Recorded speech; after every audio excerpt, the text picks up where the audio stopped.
1936년 조선 경성. 사람들이 낮보다 밤을 더 두려워했던 시절. 조선 총독부의 통제 아래 도시에는 외면된 그림자들이 넘실거렸다. 그 중에서도 가장 기이한 이야기. 바로 투명인간 괴담이다. 분명 아무도 없었는데 창문이 저절로 열리고 책이 공중에서 떨어졌어요. 잠든 아버지의 이불이 스르르 혼자서 벗겨졌죠. 시장 골목에선 소리가 났는데 사람은 없었습니다. 기록으로 남지 못한 이야기들. 그러나 분명히 존재했던 흔적. 그 전설의 시작은 예상 밖의 장소였다.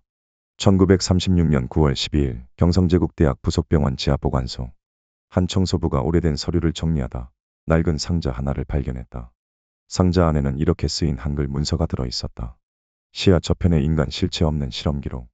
제26차 투명화 실험. 대상 B-17. 피사체는 시야 내에서 인식 불가. 다만 호흡과 체온은 유지됨. 관찰자는 지속적으로 주시당하는 느낌을 호소함. 총독부 마크가 선명히 박힌 그 문서는 정식 문서로 분류되지 않았다. 누가, 무엇을, 왜 이런 실험을 한 걸까? 같은 해 10월 3일. 종로서 소속 순사 박영수는 야간 순찰 중 이상한 장면을 목격한다. 당시 박 순사는 이렇게 진술했다. 빈 거리에서 누군가 따라오는 기분이 들었습니다. 발소리도 숨소리도 없는데 그림자가 제 발밑에 생겼어요. 분명히 누가 있는 느낌인데 아무도 없었습니다. 그날 이후 박 순사는 원인 불명의 공황장애를 겪으며 사직했고 기록은 정리되지 않은 채 유실되었다. 당시 순사 기록부에는 단 한 줄의 메모가 남아있다. 진짜 보이는 게 전부는 아니다. 1937년 을지로 방면의 식료품 가게 주인 김명환 씨. 그는 가게 안에서 무언가 보이지 않는 손에 의해 물건이 쓰러지는 장면을 2차례 목격했다. 아들이 장난친 줄 알고 혼냈어요. 그런데 아들은 뒤쪽 선반을 보고 있었고 그 선반이 먼저 무너졌습니다. 아무도 건드리지 않았는데요. 비슷한 시기 중림동의 여성 독립운동가 최정희는 자신의 거처 앞에서 허공에서 들려오는 발소리에 대한 일기를 남겼다. 아무도 없는 골목, 그런데 누군가 코트 자락을 끌며 걸어오는 소리가 들렸다. 돌아봐도 앞을 봐도 아무것도 없었다. 몇몇 역사학자들은 이 괴담이 단순한 전설이 아니라고 말한다.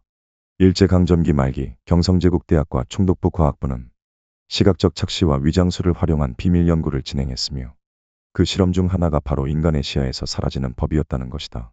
전해지는 바에 따르면 이들은 실험 대상자에게 특수 화학 코팅이 된 복장을 입힌 채 야간에 배치했고 뇌파 교란 약물까지 투여한 상태에서 투명한 상태로 사회 속을 걷게 했던 실험을 진행했다고 전해진다. 1938년 청량리에서 거주하던 한 남자. 성은 박 씨였고 27세. 그는 어느 날 경찰서에 찾아와 이렇게 말했다고 한다. 제가 지금 투명해졌습니다. 거울에 비치지 않고 그림자도 사라졌어요.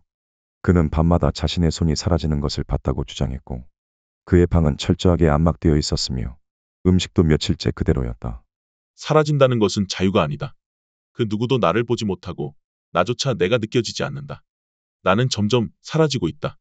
그는 이후 실종되었고 아직까지 행방은 밝혀지지 않았다.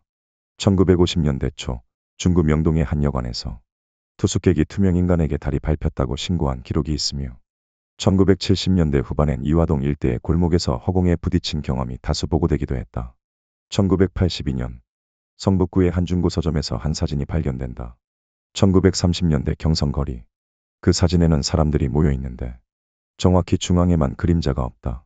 사진 보정과 확대를 통해 밝혀진 건 그 자리에 바닥이 눌려 있다는 점, 그리고 주변 사람들의 시선이 마치 누군가를 중심으로 향하고 있다는 것이었다. 그 자리에 누군가 있었던 것이다. 하지만 사진엔 보이지 않는다.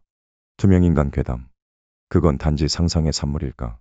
아니면 기록되지 않은 실험의 결과였을까? 조선의 어둠 속에서 보이지 않는 존재는 지금도 우리 곁을 스쳐 지나가고 있을지 모른다. 눈에 보이지 않아도 그것이 존재하지 않는다는 증거는 되지 않는다.